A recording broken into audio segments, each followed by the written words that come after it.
Hello friends, I am Sheetal Chaudhary and I am making this video during online industrial training in July 2020 at PRCSS.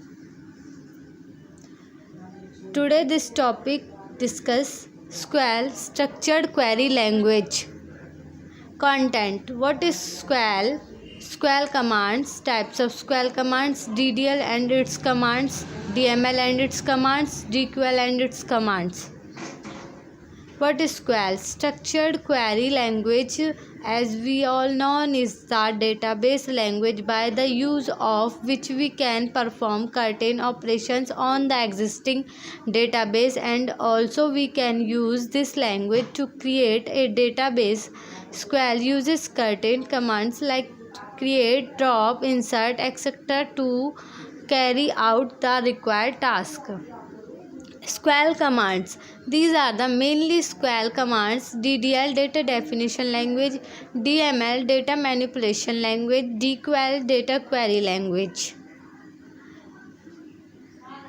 SQL commands DDL, DQL, DML, and DDL commands create, drop, alter, truncate, comment, rename, and DQL commands select. DML commands insert, update, delete, lock, merge. What is DDL? DDL or data definition language actually consists of the SQL command that can be used to define the database schema.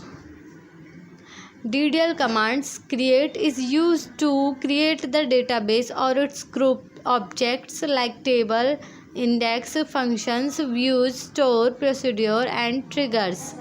Drop is used to delete objects from the database. And alter is used to that structure of the database. Truncated is used to remove all records from a table, including all spaces allocated for the records are removed. Next, rename is used to rename an object existing in the database. And next, comment is used to add comments to the data dictionary. What is DML? The SQL commands that deals with the manipulation of the data present in the database belong to DML, and this includes most of the SQL statements. DML commands. Insert is used to insert data into a table, and update is used to update existing data within a table. Delete is used to delete records from a database table. What is DQL? DQL is a DML statements are used for performing queries on the data within schema objects. The purpose of DQL commands is to get some schema relation based on the query passed to it. DQL command select is used to retrieve data from the database. And thank you so much.